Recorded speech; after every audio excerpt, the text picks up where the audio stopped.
What's going on, everyone? It's your boy Savvy, and welcome back to the Savvy Show. And yes, you guys have seen me a lot sooner than later, because honestly, I couldn't pass this one up after I saw that it was posted. This one's going to be iconic, man, because this creature, this SCP, predates just being an SCP. This was an actual myth in itself. It still is something that could be possibly real, and I'm excited for this because I used to read stuff like this all the time back in the day when I used to read Goosebumps and Stephen King. I love scary stories like that, and this was one of the ones I really was drawn to. And I haven't really got back into or seen an updated recap of what this SCP is going to be about. And just calling it SCP doesn't do it justice because it's the Mothman, guys. This is SCP-2901 Mothman. So I'm intrigued to see how the author of this SCP will articulate the story behind Mothman and seeing if it will tie in exactly like the actual myth of the Mothman. And no one better than Dr. Bob to articulate this story in the best way, because man, his storytelling is just getting better and better with each reaction I make from him, and I just get excited. So I'm really pumped for this one. I couldn't pass it up. So if you guys are excited for this SCP just like myself, and you guys do enjoy this reaction, please let me know by smashing that like button, guys. Let's get 100 likes before the end of the day, guys. Let's try to get this done, because this one, it has to be juicy, man. This Mothman plus Dr. Bob, it gotta be popping, guys. So let's get it going, and also smash that sub button and hit that bell so you do not miss an upload. And now, without all out the way, without any further ado, let's get this show started. Alrighty, SCP-2901 Mothman. Man, I'm excited. It is November of 1966 in Point Pleasant, West Virginia. It's a crisp, clear night, the kind of natural beauty only autumn in Appalachia can bring.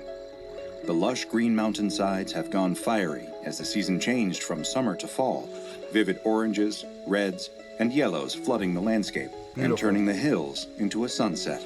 Now, in the dim light of the moon, the colors are muted but still glorious, dancing in a silvery blue glow. The spooky fun of Halloween has come and gone, leaving the warm, cozy feelings of the harvest, of fresh-pressed apple cider, corn mazes filled with happy families, cuddling up around the fire with a flannel blanket and a mug of something hot and sweet. Some people think Christmas is the most romantic time of the year, or Valentine's Day, or spring, when the wildflowers bloom and the breeze carries their perfume through the town. But to at least one happy couple, this is the most romantic thing they could possibly imagine. I mean, if you're living there, that's beautiful, man. They're a young man and a young woman driving down the winding country road. They're so in love, and they feel like the only two people in the entire world. And it looks like the artwork went up a few tiers, man. I'm liking this, Dr. Bob. At this moment, life is good. They're driving just to drive, to crank up the radio and enjoy being alone together. But after a long stretch of road with nothing much in sight, they decide to drive a little bit further away from town, over toward an area nicknamed the TNT area, for its former life as a World War II munitions plant site. Now, of course, it's just mostly wildlife out there, but it'll look beautiful at night, and it should be completely private. As the car winds around a curve in the road, the woman thinks she sees something out of the corner of her eye. That's an interesting destination to pick for a date, or, a getaway trip. I don't know what they're trying to do, but... And her heart skips a beat, taking her back to long-forgotten childhood fears. As a little kid, she always used to get nervous driving at night, imagining a monster running alongside the car as it went, trying to catch her. The boogeyman? She used to picture long, pale limbs and big eyes, something loping along on all fours, dipping in and out of sight between the moonlight and the shadows. Oh, God. She would have... That looks like a mix of the boogeyman and SCP-001, the prototype. Nightmares about what the creature might do if it ever caught up to the car, if it ever reached through the window and pulled her out into the darkness. But of course, that was just a flight of fancy, the sort of thing a bored child's mind cooks up on a long drive. Imagining monsters where there are just dead tree branches or nocturnal animals. But now, seeing motion in the forest out the window, she feels that same breathless terror she felt as a little girl. She doesn't even realize she's squeezing her boyfriend's hand too tight until he pulls it away with a wince. "Easy, before you crush me." He laughs, but there's worry in his eyes. "You okay?" She nods, shaking off the feeling. "Sure, I'm fine." She privately chides herself for being so silly, for letting her own imagination get the better of her. She's lived in Point Pleasant all her life. She's no stranger to wildlife. Animals come out at night sometimes. It's just as much their world to live in as it is hers, she reminds herself. She's just starting to settle in, to let herself relax, when she sees it again. A fluttering motion, like great big dark wings, flapping at the edge of the area illuminated by the headlights. Let's see it. Something about it, the way it moves, the way it shimmers in the light, that seems to shine right through it like black mist. it feels deeply wrong. Like the old stories her grandfather used to tell her about the things you see in the mountains late at night, things you never want to come close to. He'd once told her about a mountain lion with the face of a woman, or a deer he watched stand up on its hind legs. That would be scary. She'd never seen anything quite like that, but the feeling he described, the deep sense of the unnatural, the way her mind and body recoil instinctively from this sight, feels the same. "Did you see that?" she asks, her throat so tight that her voice comes out in a whisper. Her boyfriend shakes his head. "See what? There deer out there? You know, a deer completely wrecked my last car, ran right into me. He was fine, got up and walked off like nothing happened. Me, on the other hand, no, it wasn't a deer." The deer tanked the hit? What the? You don't see that every day. She shakes her head. "Never mind, it's silly." But the little break in her voice makes him pause. He turns the wheel, pulling the car over by the side of the road, and parks there. "Hey, look at me. What's got you so shaken up?"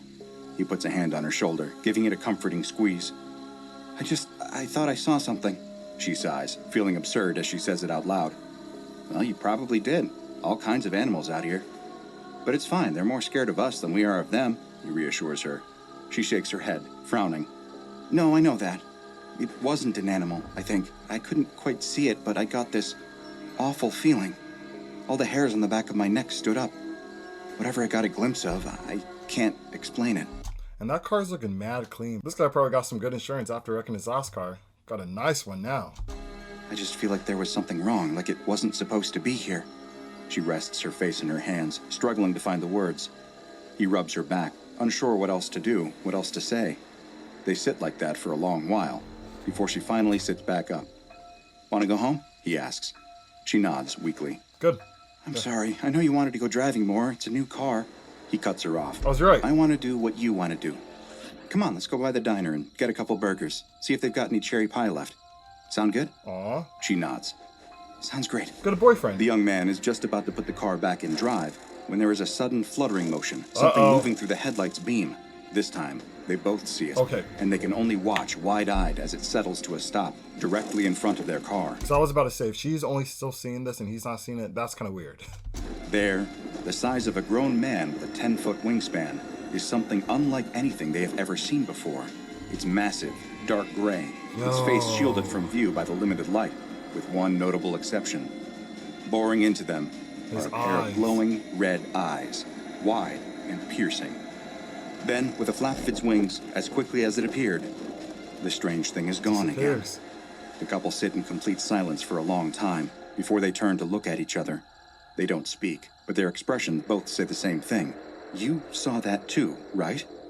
Still too shocked to speak, the young man cranks the engine with trembling hands, and the two speed off back down the deserted road toward the same town. thing. They have to get back. They have to call the police and tell them... What? They're not gonna believe you. That they saw a monster? A flying man with Just glowing get out of eyes? there. Will anyone even believe them? Yeah. Suddenly, the young woman's voice breaks through the tense quiet in the car. "Behind us!" she cries out. The man glances in the rearview mirror and sees what he would assume were red headlights if he didn't already recognize them. Oh my God. Sure enough, the massive thing is flying behind their car, His eyes are that bright. following them along the road. The car takes a turn, and so does the creature. The car speeds up, and it flaps its wings to catch up to them. It doesn't do anything else, doesn't try to grab them or break the back windshield. It just follows them, watching with an expression that he could almost call curiosity. Then, after 5 tense miles, it just disappears again, and they're alone. Truly alone.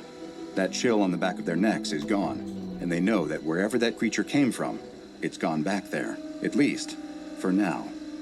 When they make it back to town, they pull into the police station and rush inside. They can hardly get their words out as they try to tell the officer on duty what exactly they saw.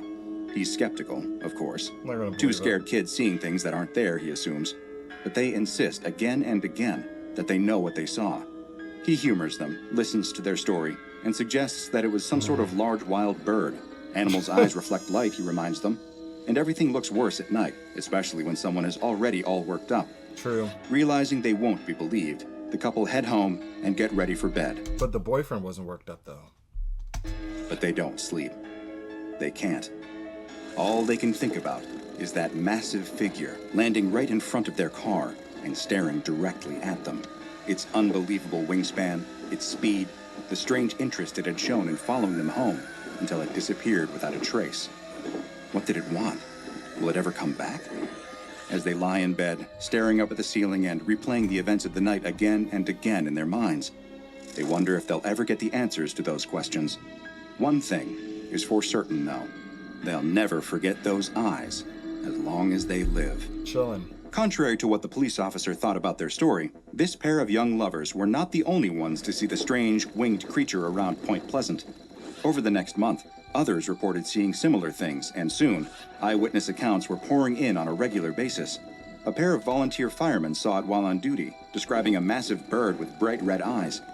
A police officer reported seeing an unusually large bird-like animal with eyes that reflected the glow from his flashlight. A group of gravediggers doing their work looked up from their shovels to see something large, dark, and winged fly through the sky overhead, temporarily blotting out the moon. It soared overhead and landed in a far-off tree. All over town, people reported sightings of the creature, and the story grew and grew. The sheriff tried to calm the townspeople down, positing that it was just a sandhill crane, a large bird with a 7-foot wingspan and reddish coloring around its eyes. But the reports kept coming in, and they only got more bizarre. Some said it could fly over 100 miles per hour. Others said it could appear and disappear at will. A man in Salem, West Virginia blamed the creature for strange patterns appearing on the screen of his television set, and for strange noises he heard outside of his home at night. Then came the strange being's most infamous appearance. Eyewitnesses saw it, a massive, shadowy winged figure, on the night of December 15th, flying over the Silver Bridge, a suspension bridge over the Ohio River. Soon after this sighting, the bridge collapsed, and 46 people lost their lives. Though a fracture in the suspension chain was the culprit, people whispered around town that this mysterious creature was somehow responsible. If not responsible, then the monster was at least connected. It had to be. How could it be a coincidence? This mysterious apparition grew to be known as the Mothman, or simply Mothman. But to the SCP Foundation, it had a different name, SCP-2901. And according to their findings, there wasn't just one Mothman, but an entire species. SCP-2901 refers to a species of carnivorous scavenger creatures that, thus far, have demonstrated limited intelligence. They stand at an average height of 1.7 meters and generally appear to have an ellipsoidal shape, with 2 large red eyes covered in photophoric tissue. Their bodies are covered in tiny iridescent scales, similar to those found in moths, butterflies, and other insects belonging to the Lepidoptera order. Makes sense. They are not bound by standard rules of space or time, and are able to move through both at will. This gives them seemingly impossible abilities such as levitation, flight, teleportation, and the emission of an acoustic cancellation effect thought to help them avoid detection. In spite of these talents, they are still impervious to some ordinary forces, such as standard firearms. Due to their unique abilities making them especially elusive, these creatures have proven difficult to contain using conventional methods. Not only that, but it has become increasingly difficult over time to keep the general public from discussing the possibility of their existence. The first appearance of SCP-2901 on record occurred in West Virginia in 1967, shortly before the catastrophic collapse of the Silver Bridge. Since then, SCP-2901 instances have gone out of their way to avoid humans, keeping to themselves as much as possible, and vanishing from sight when approached. However, they have continued to manifest near the sites of various disasters, appearing to a handful of eyewitnesses in the location approximately a week to a month before something terrible occurs there. Okay, yeah, this SCP has to be Keter, because I can't think of a way where the Foundation could contain this guy, or the species of Mothman, because I wasn't expecting it to be multiple Mothmans. Somehow, through a predictive ability compared by some researchers to a sense of smell, they are able to detect when an event resulting in multiple fatalities will occur. Once they have first appeared in an area, the creatures will remain there and guard it until the disaster comes to pass. They are extremely territorial, fighting with each other for dominance over the area, and even changing their shapes to frighten humans that wander into their territory.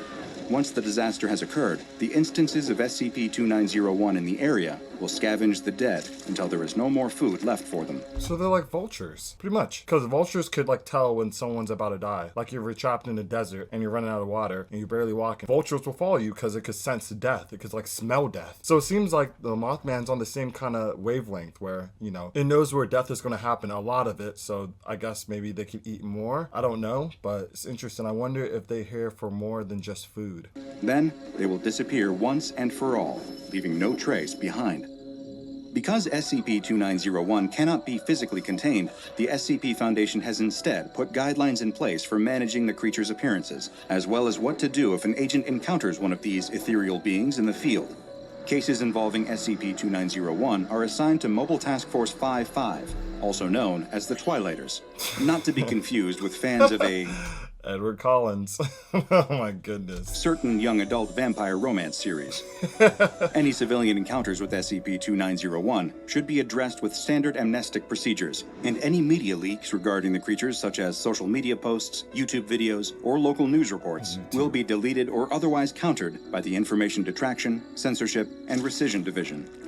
Field agents have been instructed to avoid SCP-2901 if possible, and carry mobile devices capable of SMS messaging in the event of one of the creatures using acoustic cancellation. If an operative comes face-to-face with an instance of SCP-2901, and there is no way to avoid a direct confrontation, there are specific steps that they must follow in order to minimize casualties. First, do not attempt to run away from the creature, lest it be provoked to chase after you. Second, hold your ground and maintain eye contact. If this was a GOC, they'll probably just shoot him. Honestly, just saying.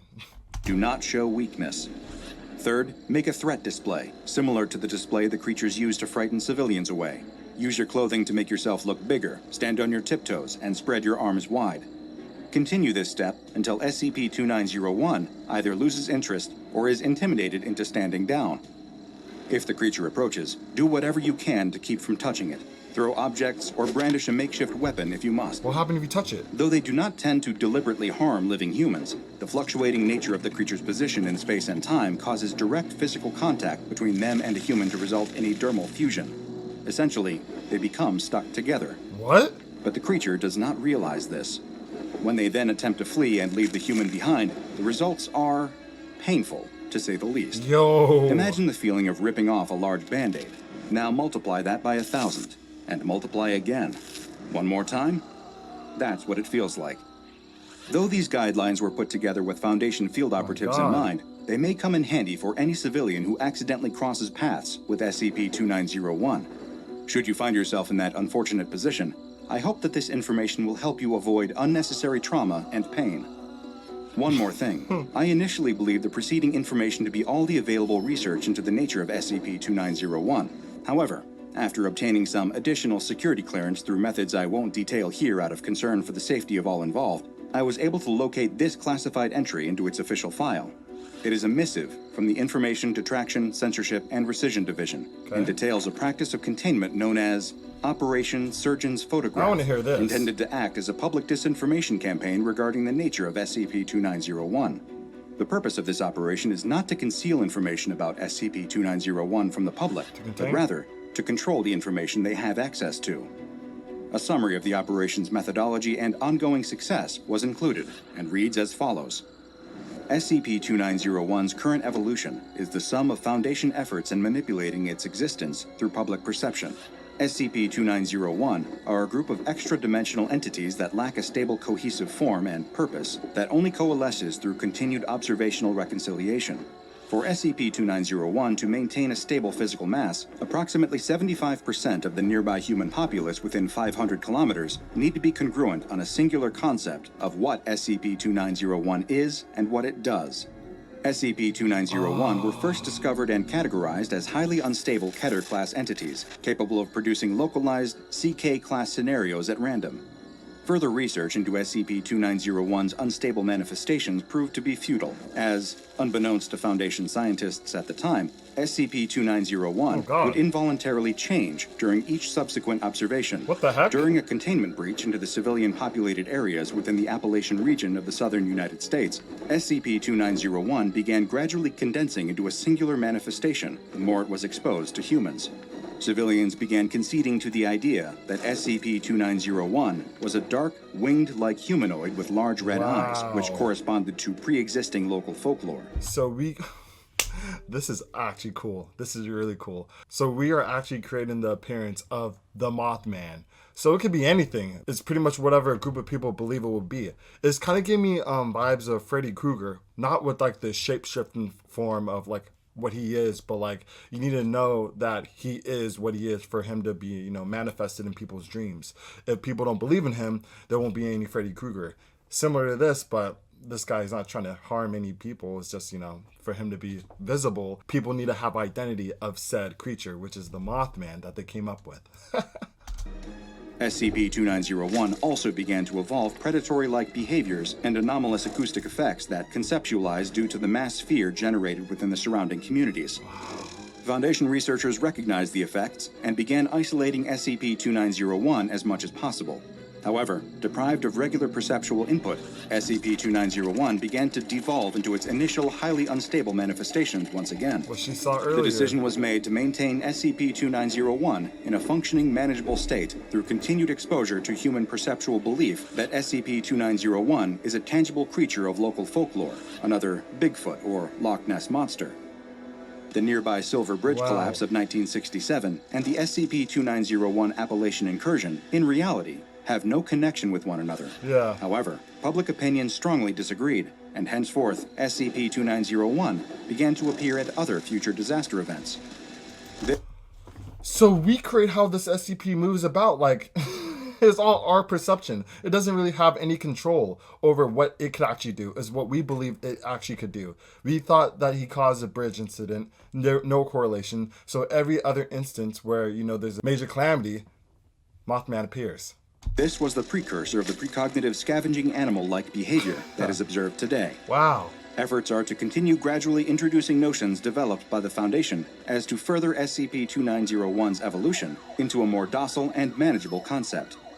I'm not sure I appreciate the implication that Bigfoot and the Loch Ness Monster don't exist. I, for one, am still holding out hope. But this finding still does compel me. Belief is a powerful thing. It can shape the world around us in unexpected ways, and apparently can even shift the nature of an entire race of creatures that otherwise refuse to abide by our rules and our understanding. Who knows what these beings will look like, how they will behave a few years down the line. God. For now, they are shadowy, precognitive scavengers, waiting in the wings for humanity to encounter disaster, then picking up the leftovers for themselves. They may not mean us any harm, but the sight of them can and should still strike terror into the heart. If you're ever out on your own and you spot a wide pair of glowing red eyes in the darkness, hear the rustle of leaves, something floating through the trees like a cloud of black mist, you should probably leave that place immediately. You won't want to be there for what's coming next, because whether it takes a day or a month, SCP-2901 only goes where it knows it will be fed. That's such an interesting SCP, man. Wow. I could say so much about it. It's very unique in itself because if you think about it, it wouldn't exist at all. Or the form itself wouldn't be really a form because we have no idea what it would be. And if that was the case, how would it operate? Like, what's the actual purpose of it? Another entry from the classified files of Dr. Bob, such as SCP-4434, Anglerfish, for another glowing-eyed horror hiding in the darkness. And make sure you subscribe and turn on notifications so you don't miss a single anomaly as we delve further and further into the SCP Foundation's classified archives. He's fused. Or it doesn't look like he's fused. I think Mothman just gave him a free Uber ride. Bro, Dr. Bob's the man. But anyway, like always, Dr. Bob killed it, and this was really cool. It's been a while since I read about the Mothman or seen a video representation of it. Hope you guys all enjoyed this reaction. I thought it was really spicy. His storytelling is just getting better and better, and man, this has a lot of depth to it. So let me know what you guys thought about this SCP in the description below, and if you guys have the same mindset of how it operates. And yeah, unfortunately, that concludes today's episode as well too. So remember to smash that like button before you leave, and also hit that bell so you don't miss an upload. So with that being said, I'll catch you guys on the next one.